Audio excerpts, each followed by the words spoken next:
Entonces, para el efecto, voy a preguntar. Julio, ¿qué es sismología para vos?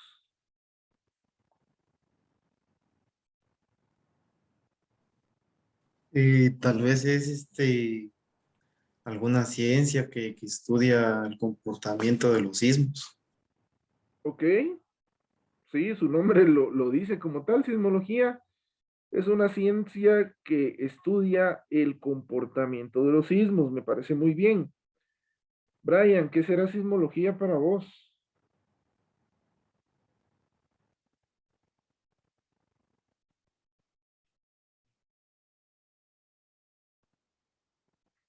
Brian, ¿estarás por ahí? Sí, que aquí estoy. Ok, ¿qué es sismología para vos? Pues yo creo que opino igual que Julio. Es una ciencia, sí, que estudia comportamiento de los sismos. Ok, muy bien. Bueno, la sismología como tal no estudia solo el comportamiento de los sismos, sino también estudia su origen, su magnitud y cómo puede afectarnos dentro de las estructuras que vamos a diseñar como tal. Veamos el concepto real de qué es sismología. Sismología, las grandes personas que estudian estos temas nos dicen que es una rama de la geofísica. La geofísica se encarga de estudiar la Tierra como tal. Es una rama de la geofísica que se encarga del estudio de los terremotos y la propagación de las ondas sísmicas que se generan en el interior y en la superficie de la corteza terrestre. Asimismo, de el movimiento, la reducción, la expansión y la contracción de las placas tectónicas. Ojo, la sismología no solamente estudia qué tanto se movió la Tierra, cuál fue la magnitud que sentimos, qué tanto fue ¿qué les digo yo? Lo que sintió la gente, sino también estudia cómo fue que se propagaron las ondas, por qué en algún momento en cierta población se amplificaron las ondas más que en otros lados, el movimiento de las placas tectónicas y qué genera el movimiento como tal. Recuérdense, la Tierra está constituida como que si fuera un rompecabezas. Cada pieza del rompecabezas que conforma el globo terráqueo es una placa tectónica. Más adelante lo vamos a ver. Ahora bien, les decía sobre sobre por qué se amplifica las ondas sísmicas en ciertos lugares. Por ejemplo, si ustedes se recuerdan, tuvimos nosotros un sismo de gran magnitud en el 2012 y 14. Los estudios nos dicen que en ese tipo o en esos sismos, tanto en San Pedro como en San Marcos, se amplificaron las ondas sísmicas provenientes de la falla o el lugar en donde se tuvieron los sismos en su momento. Lógicamente eso provocó, perdón. En el 2016-17 hubo otro sismo de gran magnitud y se recuerdan que todos estaban apenados de qué iba a pasar con San Pedro y San Marcos, porque ya nos dimos cuenta que aquí se amplifican las ondas sísmicas. Pues prácticamente no pasó mayor cosa acá, sino la parte de daño más severa se dio en la parte del altiplano marquense, ¿verdad? Que es donde se cayeron un par de construcciones, las casas se rajaron más, se abrió la carretera, etcétera, etcétera. Entonces la sismología también se encarga de sacar conclusiones de qué fue lo que pasó, cómo fue lo que pasó y por qué en algún momento se dio esa amplificación de ondas sísmicas, que también lo vamos a ver más adelante. Pero bueno, aquí este concepto de sismología nos habla prácticamente del estudio de los terremotos. Les pregunto, bueno, te pregunto, Pauli, ¿cómo sería la palabra? ¿Cómo lograrías categorizar entre un sismo o cuál es la diferencia entre un sismo y un terremoto, a tu criterio?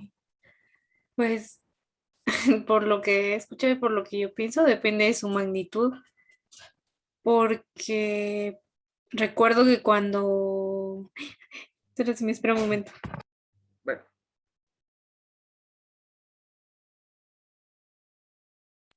Lo siento. Porque recuerdo que cuando fue lo del 2012, yo creo que si era de 5 no lo tomaban aún como terremoto, pero cuando pasó a ser de 7 todos ya decían que era un terremoto. Entonces, en ese sentido, pienso que depende de la magnitud, porque a veces como que en algunos lugares varía un poquito. Lo siento, es que mi perro está molestando, perdón. No hay problema, no hay problema. Estuardo, otra vez, ¿cómo categorizarías un sismo o cómo diferenciarías un sismo de un terremoto?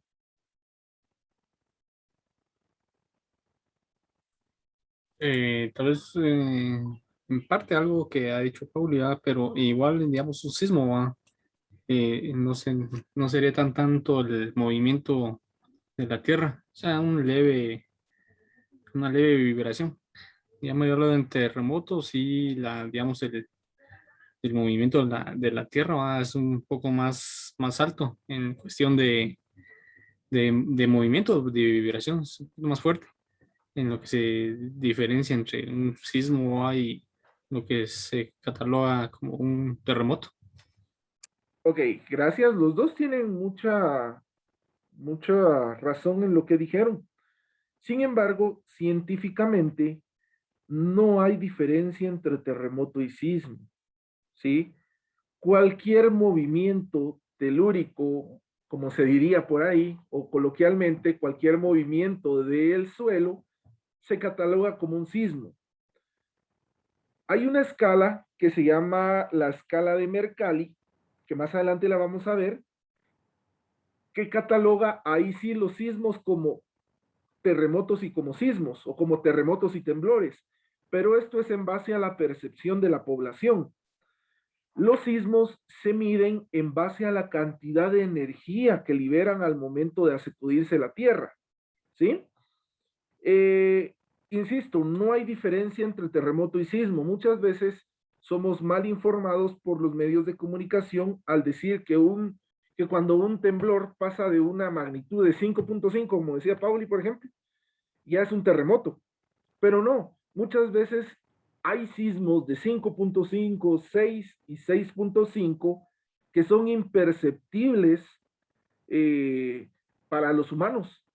¿Y por qué son imperceptibles? Por la profundidad dentro de la corteza terrestre en la que se genera el movimiento de las placas tectónicas.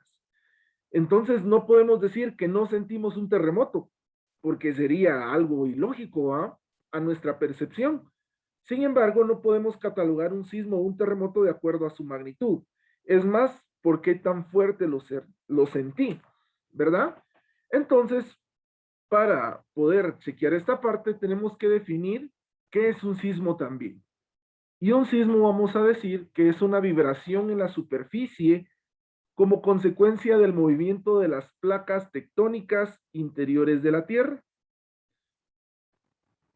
Un sismo va a ser causado por eh, bueno, por tres, o tiene tres causas. Una de ellas es causada por la naturaleza y las otras dos son causadas por el hombre. Eh, la definición de un sismo nos dice que es una serie de vibraciones. Recuérdense, una vibración es cuando el suelo se mueve. Yo siempre lo he dicho así. La causa natural de un sismo es cuando se mueven las placas tectónicas. No hay otra causa. Siempre una erupción, un tsunami, una apertura de una grieta en la corteza terrestre o un sismo siempre la van a causar los movimientos de las placas tectónicas. ¿Cuándo puede haber un sismo también? Cuando, por ejemplo, estemos cerca de una cantera, cerca de una minera en donde utilicen dinamita y que en algún momento al estallar una carga como tal, puede crear vibraciones en la superficie terrestre. También se conocen como un sismo, pero se conoce como un sismo provocado. ¿Cuándo más puede haber vibraciones? No me dejarán mentir los que viven cerca de calles donde pasan trailers, camiones, camionetas, o que han estado en algún momento cerca de algún lugar donde pase un transporte pesado. Lógicamente ahí, mientras más peso lleve y más rápido pase, el suelo va a temblar, ¿sí? Y no es que lo cataloguemos también como un terremoto, sino es un sismo como tal de baja intensidad. pero ese movimiento que causa, pues causa vibraciones en la corteza terrestre sobresuperficial. Ahora bien, hablamos de sismología, hablamos de sismos, ahora vamos a hablar sobre las placas tectónicas. Recuerden, se les decía, las placas tectónicas hacen que la corteza terrestre esté unida y es como que si fuera un rompecabezas. Afortunadamente o desafortunadamente tal vez, Guatemala se ubica dentro o sobre 3 placas tectónicas. Es decir, Guatemala es un país altamente sísmico, en donde sus estructuras van a sufrir los estragos, ya sea de un sismo como tal, de baja, media o alta intensidad. Guatemala se encuentra ubicada sobre las placas norteamericana, que está en la parte norte de América, la placa del Caribe, que se encuentra por el área de Petén, el área de Izabal y todo, llegando hacia el océano o en la parte del océano colindante al Caribe, y la placa de Cocos, que es todo el océano Pacífico, que sería Retauleu, Suchitepeque, Santa Rosa, Escuintla, etcétera, etcétera. El hecho de que Guatemala se encuentre situada sobre 3 placas tectónicas tiene 2 efectos sobre la Tierra, o sobre Guatemala como tal. La primera de ellas es que, como les decía, que nos hace un país altamente vulnerable a los sismos. Es decir, yo lo digo siempre en son de broma, pero 9 de cada 10 sismos prefieren a Guatemala que otro país. Entonces, pues esto de qué es, ¿por qué se provoca? Porque estamos sobre 3 placas tectónicas. Primero. Segundo, en algún momento podemos definir que también la gran cantidad de montañas, cordilleras, valles, lagos, lagunas, volcanes, etcétera, etcétera, son producto del movimiento de las placas tectónicas.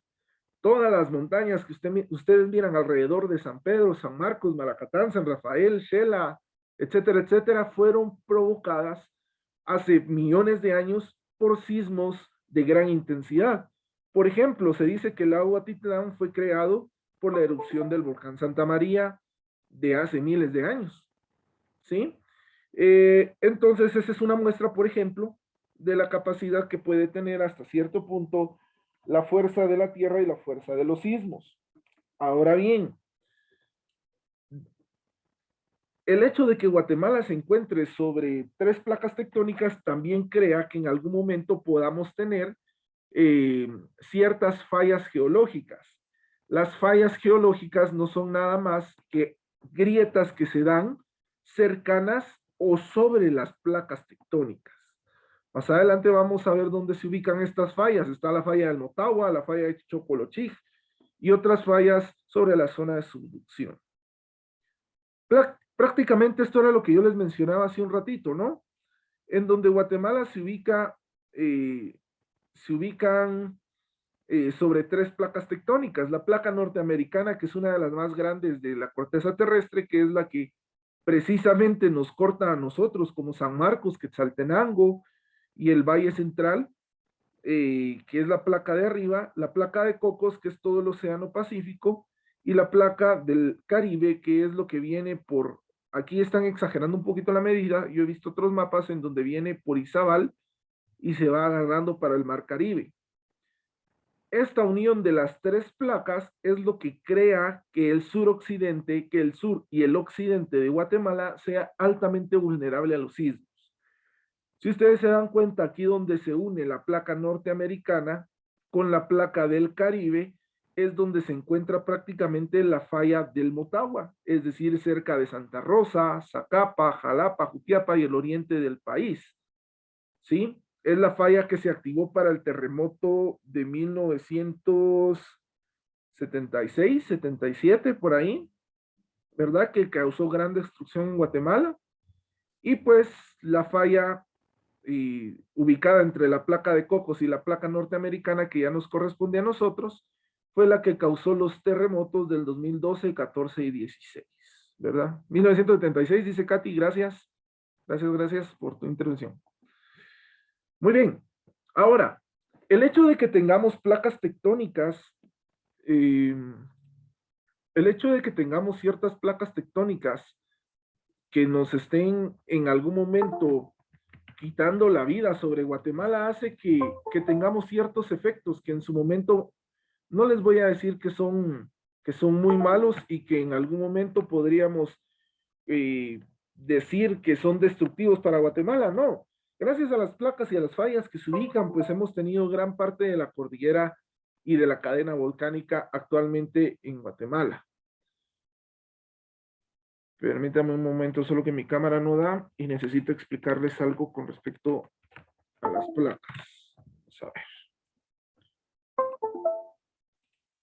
Ah, no quiere. Bueno, será para la clase de mañana. Ok. Esto es algo que quiero que le pongamos mucha atención. El fenómeno de subducción. La subducción se da porque la placa, o se da cuando una placa oceánica se sumerge por debajo de una placa de carácter continental. Y esto me hace regresar un poquito a la lámina anterior, en donde decimos en algún momento, la placa norteamericana es considerada como una placa continental, porque en su momento abarca más tierra que agua, si lo queremos ver así. Y también porque la gran parte de la placa norteamericana se encuentra sobre América del Norte. Ahora bien, creo que ya, ahí está. Se lo voy a arreglar un poquito. Muy bien. Ahora bien, la placa de Cocos se ubica prácticamente solamente, o una gran parte, en el 85% de su área, se ubica dentro del Océano Pacífico, la cual lo convierte en una placa oceánica. En esta falla que ustedes ven por acá, donde tengo el cursor, se da la falla de subducción. Esta falla de subducción es la que provoca el 80% de los sismos en Guatemala. Por eso es que ustedes siempre ven que hay sismos en San Marcos, en Xela, en Sololá, en Suchetepeques, en Retauleu, o hay sismos dentro del mar, dentro del océano. Esto se da por el fenómeno de subducción. Y quiero que pongan mucha atención, si gustan, a mi cámara, amplíen la foto ahorita. Supongamos que mis dedos son las dos placas. Una placa está chocando con la otra, ¿sí? Tienen cierta separación, pero cuando chocan, logran distribuir cierta fuerza. Ahora bien, el fenómeno de subducción se da cuando la placa oceánica, que es la de Cocos, se mete por debajo de la placa continental, que sería la norteamericana. Y entonces, como son dos rocas de gran magnitud, en su momento tienen mucha rugosidad. Entonces se van doblando. Llega un punto en donde ya no aguantan más la fricción. ¿Qué es lo que hacen? Soltarse, ¿sí? Es decir, se vienen doblando y de un solo se sueltan. Cuando se sueltan, producen el fenómeno de subducción, y eso es lo que produce los sismos, las erupciones volcánicas o los tsunamis o conatos de tsunamis cerca de nuestra parte colindante al Océano Pacífico. Quiere decir entonces que este fenómeno de subducción es cuando una placa se mete por debajo de otra y llega a un punto donde ya no puede seguir metiéndose, que se necesita acomodar. Por lo tanto, entonces, en su momento podríamos definir que esto causa grandes sismos. Lógicamente, esto no se produce en la corteza terrestre, esto se produce cientos o decenas de kilómetros por debajo de la corteza terrestre. ¿Sí? Muchas veces las placas tectónicas son placas que tienen kilómetros de ancho y las placas tectónicas están cerca del magma debajo de la corteza terrestre. Este magma, muchas veces cuando el fenómeno de subducción se da cerca del magma, es cuando se producen las erupciones volcánicas, tanto del volcán de Fuego como del volcán Santiaguito, que son los más cercanos a esta falla, ¿sí? Afortunadamente, y lo digo abiertamente, tenemos volcanes activos. Si nosotros no tuviéramos volcanes activos, cada vez, por ejemplo, que erupciona el volcán de Fuego, que es casi a cada noche, pues tendríamos un sismo. Y no sería un sismo de 2 o 3 grados Richter, sino sería un sismo ya perceptible a la población. También, muchas veces ustedes se han dado cuenta que en La Blanca, que en Champerico, Kenokos, Kentekumumán, a veces el mar se aleja del lecho en donde está, ¿cómo se llama? Usualmente su nivel, es decir, se adentra el mar hacia el océano. Esto también es provocado muchas veces por el fenómeno de subducción, porque las placas están acomodándose tanto que logran expandirse y entonces el mar, lógicamente, o el agua busca su salida más efectiva. Por lo tanto, aquí deberíamos de tiene injerencia la falla de subducción. ¿Por qué es importante hablar de esta falla? Porque en algún momento necesitamos saber de dónde provienen los sismos y por qué provienen los sismos. Pero ahora tenemos esta parte donde se dice, si ya sabemos de dónde provienen, ¿por qué se provoca un sismo? Y un sismo se provoca o es producido por el choque de las placas tectónicas como tal, sea porque chocan dos placas continentales, como es la placa del Caribe y la norteamericana, que esas no tienen fenómeno de subducción, sino que las placas chocan entre sí, provocando fenómenos un poco más complejos, o por el fenómeno de subducción. Les decía yo que el 80% de los sismos son provocados por la zona de subducción, y es porque la Tierra se acomoda, es decir, es tan perfecto el planeta Tierra que en su momento, pues vienen las placas y logran acomodarse. Sin embargo, la placa norteamericana y la placa del Caribe no pueden hacer ese fenómeno de subducción que una se mete abajo de otra, sino que ahí prácticamente lo que pasa es que choca una con otra. Cuando se están moviendo las demás placas para acomodarse, choca una con otra y eso produce que se libere energía en forma de un sismo. Los sismos solo liberan energía, ¿sí? Los sismos no producen avalanchas, no producen tsunamis, sino los tsunamis y las avalanchas son producto del movimiento y de la energía que liberan los sismos. Recuérdense, la Tierra debe de tener un equilibrio mecánico como todo en la vida. Sus fuerzas internas y externas deberían de ser igual a cero. Cuando este equilibrio estático mecánico ya no se puede dar, pues lógicamente se libera energía mediante un proceso dinámico para poder alcanzar nuevamente el equilibrio mecánico. ¿Cómo medimos la energía liberada? Bueno, la energía liberada depende de dos puntos muy esenciales. El primero de ellos lo llamamos hipocentro. El hipocentro, que es el menos común, es el lugar en donde se genera el sismo dentro de la superficie terrestre, ¿sí? Es decir, el punto exacto en donde la corteza liberó la energía, en donde las placas volvieron a su estado normal o en donde las placas chocaron.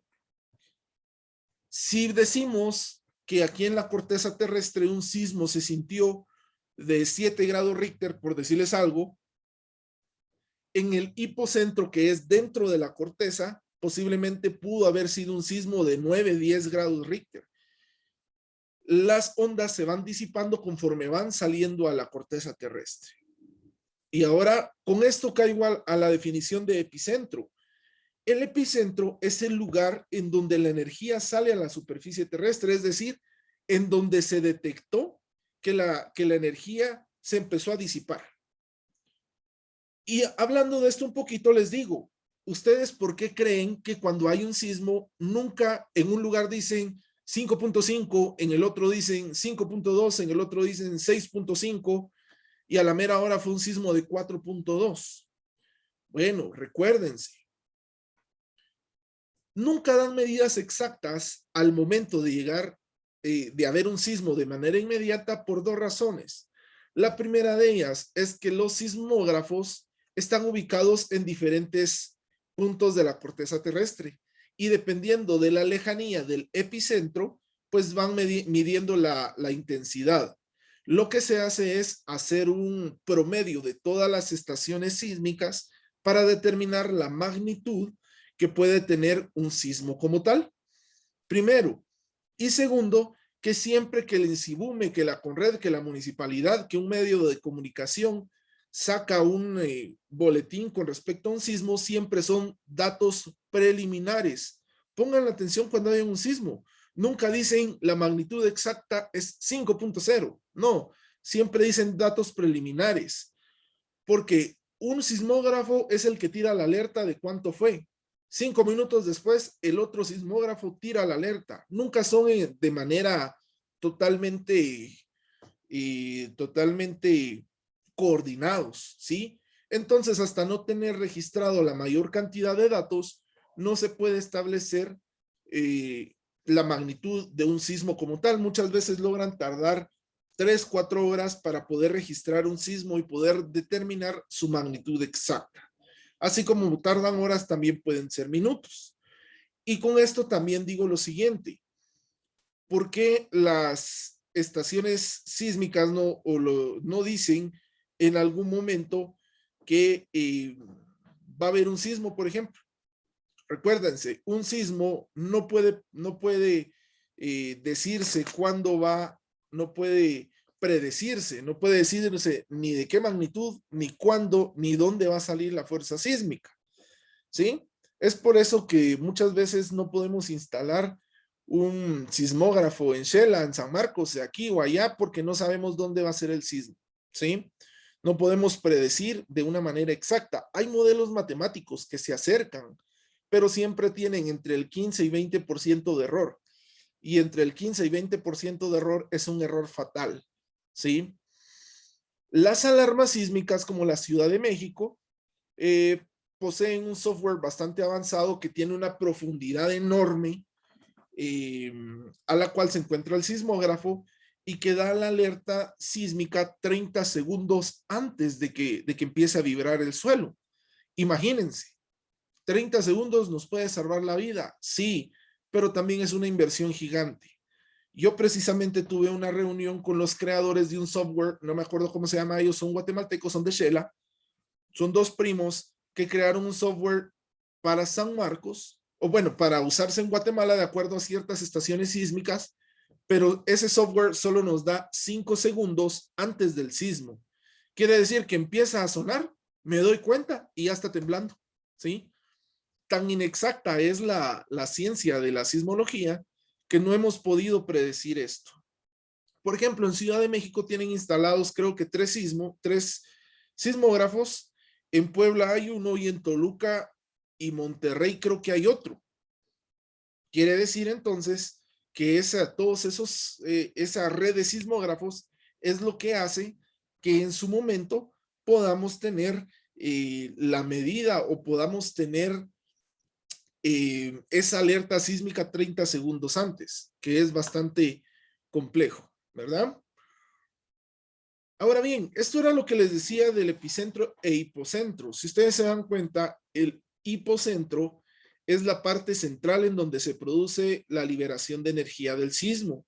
Y el epicentro es donde se empieza a medir cuando llega a la corteza terrestre. Cada sismo posee ondas que se expanden de acuerdo a el estrato en donde se encuentra la gente, los sismógrafos como tal. Porque a veces decimos que hay un sismo en Malacatán, por ejemplo, y lo sentimos más en Shela que en San Marcos, dependiendo del estrato del cual se esté propagando las ondas sísmicas y del tipo de ondas sísmicas también que hay. Usualmente medimos el epicentro porque es lo más cercano a X población para dar la cantidad de grados Richter o Mercalli conforme se va dando la magnitud del sismo. El hipocentro le sirve a los geólogos y a las personas que se dedican a verificar los sismos para poder determinar cuál fue el tipo de falla, cuál fue el tipo de onda sísmica y también en su momento cuál fue el tipo de comportamiento que tuvo el suelo. ¿Preguntas hasta acá, jóvenes?